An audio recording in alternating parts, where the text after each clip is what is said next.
first step to performing a combustion analysis is to turn your analyzer on outside in fresh air. This allows the CO sensor to auto zero to the presence of 0 CO outside in fresh air, and it also calibrates your oxygen sensor to the presence of 20.9% O2 outside. So let the analyzer run through its 60-second auto zero cycle till it's complete. Make sure the probe is disconnected, that way you get the maximum amount of fresh air going into the analyzer. And then also make sure that if you left your analyzer in a cold truck overnight, that you let the analyzer warm up and acclimate to a warmer environment. That way you're not going to shock the CO sensor when it's exposed to hot, wet stack gases. That could cause condensation formation on the sensor, which may cause an error on the sensor on the display. So allowing the analyzer to run for maybe about 5 to 10 minutes to dry out the sensor if it does get wet is a way to remedy that. After the auto zero cycle is completed outside in fresh air, in order to maximize the accuracy of the CO and oxygen sensor, the first thing you do is walk into the residential or commercial facility and test for ambient carbon monoxide levels. You want to make sure you're not walking into an unsafe condition. So the ASHRAE standard for the maximum allowable concentration of ambient CO is 9 parts per million over a 24-hour exposure. The other standard is 35 parts per million over an 8-hour period. But in reality, there should be 0 ppm of ambient carbon monoxide present in the ambient air inside a building. So now we'll do the initial setup of the combustion analyzer. Today we are using the Novo analyzer from Cytron. It's available with or without a built-in printer, as well as a 7-inch touchscreen, as you can see here. So one of the first things that we're going to do is we're going to make our connection to the bottom of the instrument. Now, one of the first things to notice is that the water trap, as well as a filter, is built into the instrument. So you want to make sure that you have a clean and dry filter installed, as well as make sure that there's no condensate still in the water trap before you begin your test. All right. Then what we're going to do is we're going to connect the sampling probe. So we have a single connector with our flue gas, our pressure, as well as our Type K thermocouple. So we're going to plug this into the single port here. It's a very easy connection. Now we're ready to go. So one of the next things we're going to do is set our fuel selection. So on the display screen of the analyzer, you go to settings, then you select fuels.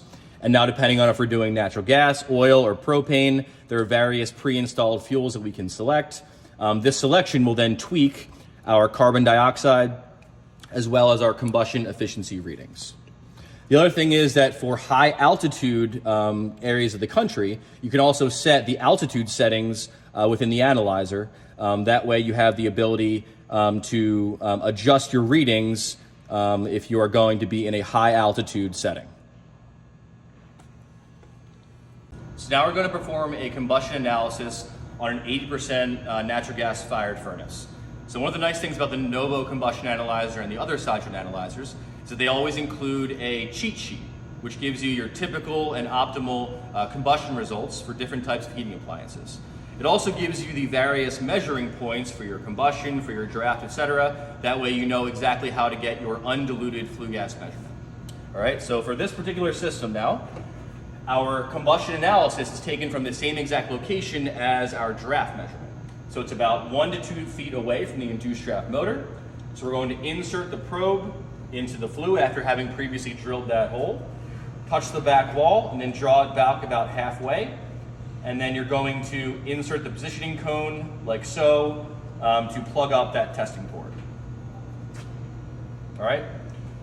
So now we can see that our flue gas measurements are beginning to change.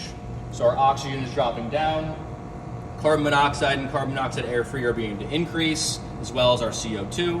We also see our combustion efficiency will be hovering around 80% efficiency. All right. So now, if I wanted to save my combustion results, once they are within the range from the cheat sheet, I'm going to hit the snapshot button to freeze my readings, and then I can print out directly to the built-in printer for the Novo analyzer.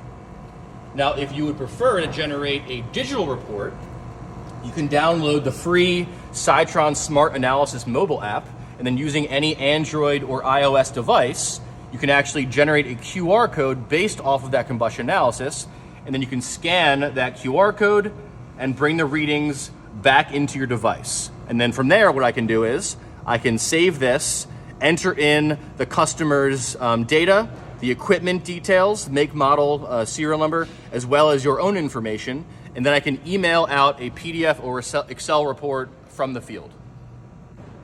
Another nice feature of the Novo Combustion Analyzer and the Cytron Smart Analysis mobile app is the ability to remotely view your readings from your phone or tablet. So anything the analyzer is reading, I can now see live on the display screen of my combustion analyzer. This is particularly nice for larger commercial systems where you might be standing far away from the measuring point making your burner adjustments. So in this case, you don't actually need to have a hose extension. You can simply view your readings in real time from your device, all right?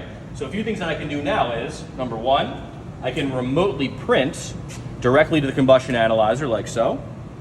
Or if I want, I also have the ability to save multiple snapshots. So for example, if I'm doing a low fire and high fire test, I can hit snapshot and then add a note associated with that particular snapshot, right? So I can I type in low fire, save, and then I can make as many snapshots as I want, add additional notes, and then I can save my analysis and once again, create a digital report by typing in the customer's information, the equipment details, as well as my own information, and then I can generate a digital report as a PDF or an Excel file.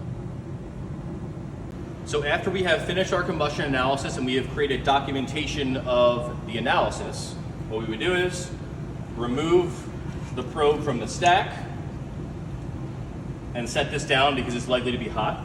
We also want to make sure that we are plugging up this hole for good practice. Now for an 80% plus system, this is actually going to be negatively pressurized. So in reality, the flue gas is actually going to be going up the stack and will not be spilling out of this measuring point. But it's always good practice to plug up the hole with high temperature silicone, for example, as good practice. So once the combustion analysis is over, we're going to leave the analyzer connected to the probe and give it about 1 to 2 minutes to purge, all right? That way, we're allowing our carbon monoxide readings to drop back down to 0. We're letting our oxygen go back up to 20.9%. The reason why we're doing this is we want to make sure that any of that residual carbon monoxide that's present in the analyzer or within the sample line is fully purged. That way, we're going to really extend the lifespan of our CO sensor because when we turn it off, it's not going to still be measuring carbon monoxide that's still present within the instrument. Okay, so then once the readings have gone back to 0 for carbon monoxide and 20.9 for oxygen, you're going to disconnect the probe, and then we're going to open up the water trap and just make sure that we don't have any residual condensate that's present in there. If there is, pop this open and dump out any condensate.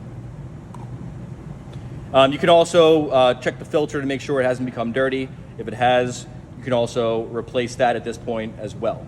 This should also be checked before your next test. So once you've done all of that, finally, you can turn the analyzer off, let it run through its final purge cycle, and then you're good to go to store the analyzer for your next test.